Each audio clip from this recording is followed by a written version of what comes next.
जांच की दिशा सही बढ़ रही है, फिर विपक्ष के आरोप गलत है। बेटे ने अगर गुनाह किया है तो उसकी सजा पाएगा। बात बेटे की नहीं है, बात बेटे के बाप की है। उसका आपराधिक रिकॉर्ड सबको पता है, और वो आपराधिक रिकॉर्ड देखते हुए भारतीय जनता पार्टी ने उस समय देश का गृह राज्य मंत्री बना दिया, जिसपे किसी को यकीन नहीं था। और मैं दावे के साथ कहता हूं, अंजना जी, आपको भी नहीं यकीन हुआ होगा कि हमारे देश में जो प्रधानमंत्री, जो भारतीय जनता पार्टी यहाँ पे कहती है मैं अपराध खत्म कर दूंगा उत्तर प्रदेश से और देश के अंदर में भ्रष्टाचार खत्म करूंगा, वो भ्रष्टाचारियों को, अपराधियों को गृह राज्य मंत्री बना रहे हैं। तो ये पहला मौका थोड़ी है। उत्तर प्रदेश में मुख्यमंत्री बनाया जिन पे आपराधिक मुकदमे, यहाँ पे डिप्टी सीएम बनाया जिस पे आपराधिक मुकदमे, अपने ऊपर से आपराधिक मुकदमे सब हटा रहे हैं। सोचो आप, मुख्यमंत्री अपने ऊपर से आपराधिक मुकदमे हटा रहा है, डिप्टी सीएम अपने ऊपर से आपराधिक मुकदमे हटा रहा है। 114 ऐसे विधायक हैं जिन पे संगीन मुकदमे हैं और उनका सम्मान और इज्जत इस पार्टी में होता है। तो भारतीय जनता पार्टी का क्राइटेरिया है कि भारतीय जनता पार्टी में आओ, अगर आपके पास आपराधिक मुकदमे हैं तो आपको ओहदा बड़ा मिलेगा, अगर आपराधिक मुकदमे नहीं है तो आप भाई इधर उधर भटकते रहो, हमारे पास कोई जगह नहीं है। इतनी देर से हम लगातार कह रहे हैं, बड़ी आप नाम लेते उत्तर प्रदेश में माफिया, तो मैं तो कह रहा हूं कि 10 टॉप माफिया का नाम दो ना उत्तर प्रदेश का। क्यों नहीं योगी जी देते भाई? मोदी जी भी थे अभी बनारस में, बनारस से लगे हुए जितने जिले हैं, चाहे जौनपुर हो, गाजीपुर हो, आजमगढ़ हो, चाहे भदोही हो, दो ना भाई। वहां पे 10 टॉप, यहाँ पे 10 जो टॉप माफियाओं का लिस्ट दो। जनता जानना चाहती है कौन 10 माफिया है, लेकिन आप नहीं दोगे। क्यों?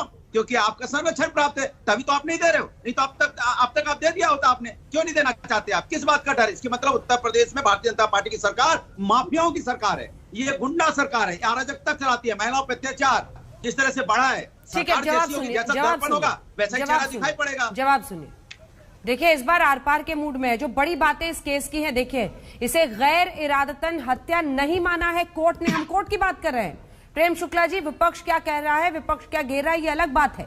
नैतिकता का तगाजा बहुत बड़ा होता है, लेकिन जो बड़ी बातें हैं इस केस की, वो वाले ग्राफिक्स एक एक करके दिखाइए, क्योंकि उसमें आपको समझ में आएगा कि कोर्ट ने इसे प्री प्लान यानी सुनियोजित साजिश माना है, कॉन्स्पिरेसी मानी है। इसका मतलब आप समझते हैं सर कितना गंभीर हो चुका है मामला?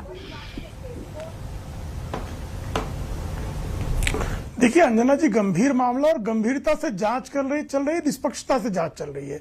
चिल्ला कौन लोग रहे हैं इस पर?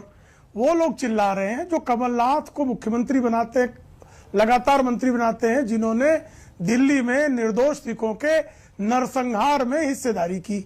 HKL भगत को मंत्री बनाते हैं, सज्जन कुमार को सांसद बनाते हैं, जगदीश टाइटलर को मंत्री बनाते हैं। सर, ये आपका अभी बातें कर रहे हैं ये कि अनुराग भदौरिया आरोप लगा रहे हैं कि आदरणीय योगी शुक्ला जी, एक काउंटर सवाल है। मतलब मैं इसलिए गिना रहे कि इनकी जो नैतिकता की दुहाई दे रहे हैं वो कितनी अनीतियां करते रहे।